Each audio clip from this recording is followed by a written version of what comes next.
Hoy es 24 de mayo, por lo tanto, para los metodistas, para las metodistas es una fecha en la cual celebramos la experiencia de corazón ardiente de Juan Wesley.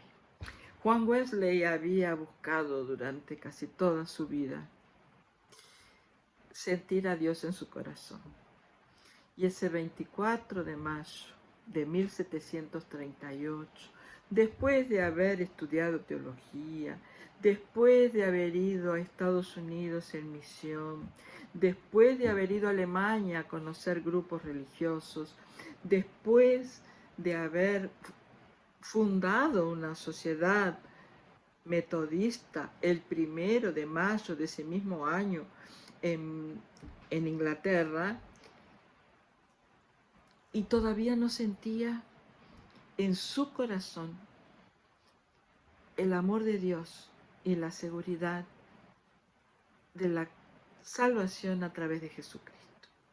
Y esa noche fue una tardecita que él fue a una celebración, a un culto, y allí, escuchando un texto bíblico de Romanos, él sintió su corazón ardiente.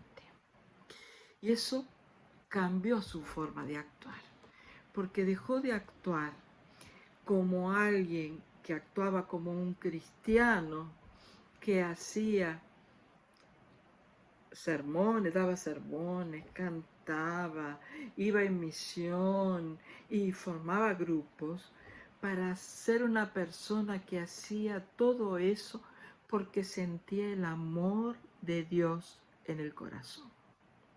Y por supuesto que eso le cambió, y le cambió muchísimo su forma de ser y su forma de actuar.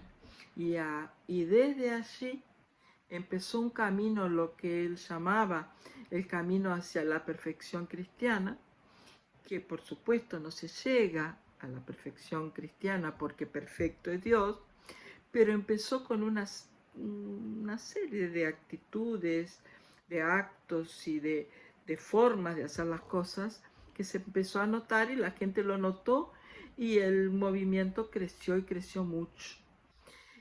Por eso, tal vez los metodistas y las metodistas en este momento recuerden el mes de mayo como el mes importante para la Iglesia Metodista, especialmente para el principio del movimiento metodista.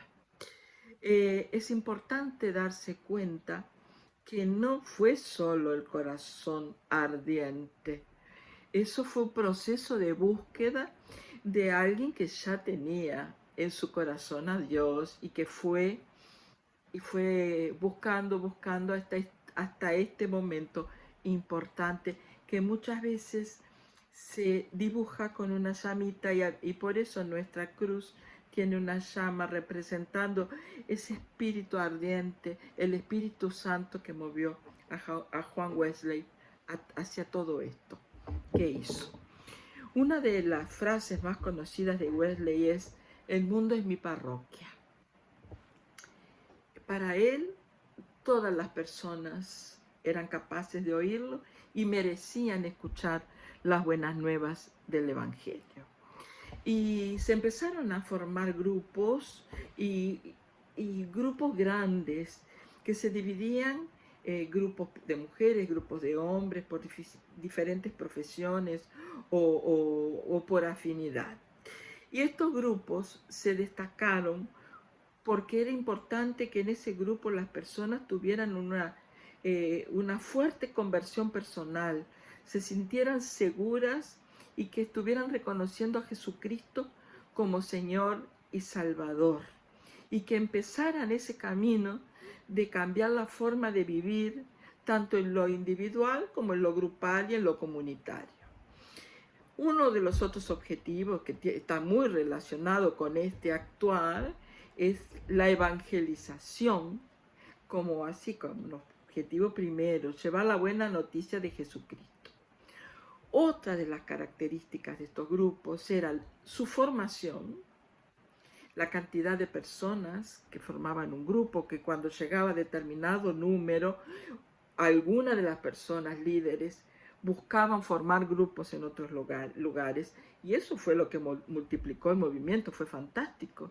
Imagínense ustedes 20 personas que se reunían para orar, estudiar la Biblia y actuar en la comunidad. Cuando este grupo estaba bien formado, con líderes preparados y ya llegaba al número máximo, una de las personas o dos o tres personas del grupo se iban a otros pueblos o a otros barrios y empezaban otros grupos. Fue fantástico esa metodología de crecimiento. Después también es importante destacar que eran laicos y laicas y que recibían, que era fundamental para Wesley, formación de liderazgo. También otra de las características era el servicio. La oración era importante, el estudio de la Biblia era importante, pero también la acción en la comunidad era fundamental y era reconocida como parte de la espiritualidad. También era, creo que es básico en cualquier folleto de comunicación, y este movimiento lo tenía esto, que es un lenguaje, una forma de llegarle a las personas, que todas las personas entendieran. No servía llegar con palabras difíciles, con ejemplos académicos, que no está mal, estudiar y conocer palabras difíciles. Pero para transmitirle al pueblo, hay que transmitir en un lenguaje que el pueblo pueda entender. Y por último, destaco de estos grupos el gran compromiso y la gran disciplina que tenían. Por eso eran reconocidos como los metodistas. No empezó en los grupos, había empezado en el Club Santo, ya en 1729, que los conocían como metodistas, pero estos grupos fortalecieron el nombre de metodistas. Y lo que nació como un gran movimiento en Inglaterra, en Gran Bretaña, del siglo XVIII, se multiplicó, porque como era un tiempo en que las familias migraban para varios lugares, llevaban su cultura ya de sociedades y clases metodistas, porque no era una iglesia. Les recuerdo que Wesley nació dentro de la iglesia anglicana, vivió y siempre lo dijo como anglicano y falleció como sacerdote anglicano. O sea que esto es importante destacar. El movimiento no era una iglesia, el movimiento era un movimiento dentro de la iglesia anglicana, que era una iglesia que no respondía a las necesidades del pueblo, y el movimiento sí respondía a esas necesidades.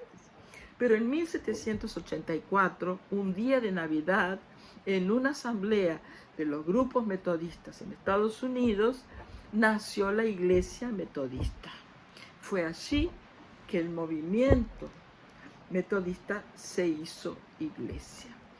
A nuestro país, al Uruguay, el metodismo empezó a llegar en 1836 a través de misioneros, misioneras que venían desde Buenos Aires a conversar con grupos y familias que conocían algo del metodismo y que se interesaron en él.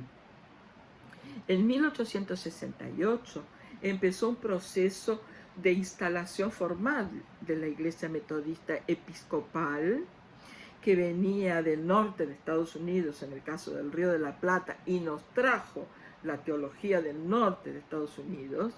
Y ese proceso formal terminó el 19 de junio de 1878 con el nacimiento del metodismo en el Uruguay. Entonces, 286 años del movimiento metodista en Inglaterra, 156 años en el Uruguay. Y dando un ejemplo de vida comunitaria y personal, donde los metodistas expresaban su fe, expresaron su fe, expresamos nuestra fe, a través de el servicio a la comunidad que está a nuestro alrededor. Y todo esto requiere, como ya lo dije antes en los grupos, disciplina y compromiso. Y el ser cristiano, cristiana, esto también no es negociable. Para los metodistas, el ser cristiano, cristiana, metodista, significa asumir cambios en la vida personal y también en la vida de nuestras congregaciones, de nuestras comunidades, que reflejen nuestra fe y nuestro renacer en Cristo. Nueva vida en la cual el amor a Dios y al prójimo son elementos fundamentales. Mucho se dice en este mes de mayo, después nos olvidamos o lo dejamos a un costado. En el mes de mayo ponen frases de Wesley, devocionales de Wesley, pensamientos de Wesley, siempre pasa. Pero me encantaría que quedara así un poco, decir algunas cosas, poquitas, sobre las características del metodismo.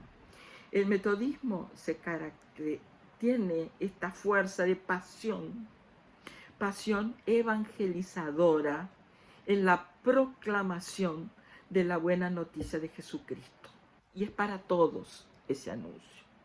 También una de las características es el compromiso permanente para con el prójimo, para todos los elementos de la creación, para toda la naturaleza. Ese compromiso es fundamental.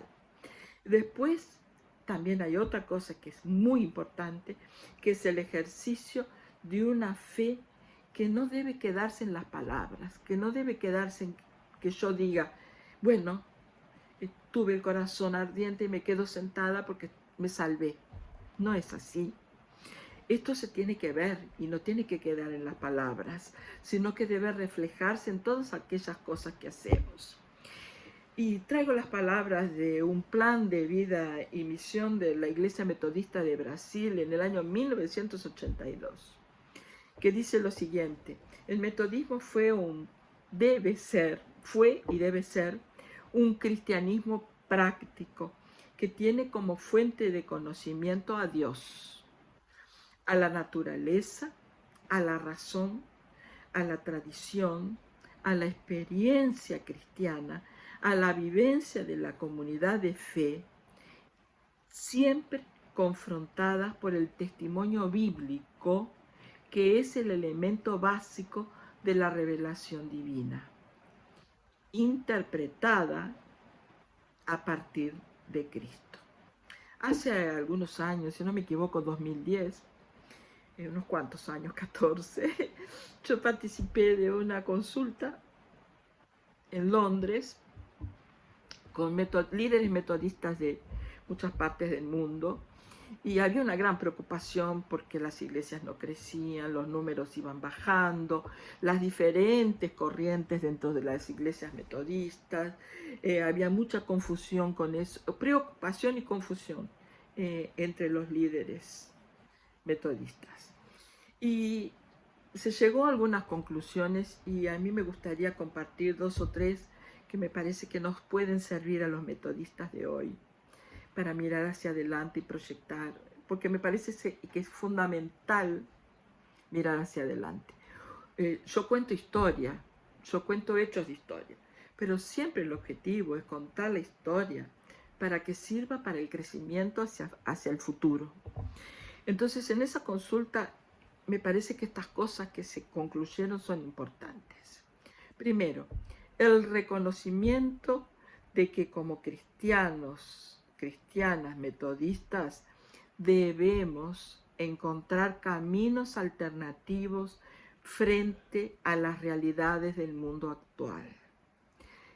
En otras palabras, encontrar nuevas metodologías de evangelización.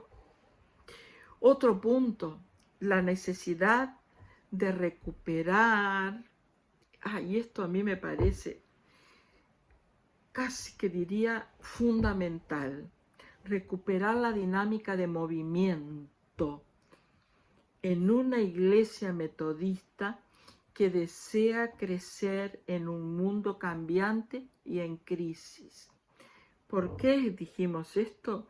Porque entendimos en aquel momento que las iglesias metodistas estaban a veces demasiado institucionalizadas, demasiado enyesadas en su estructura y que había que salir un poco a movimiento.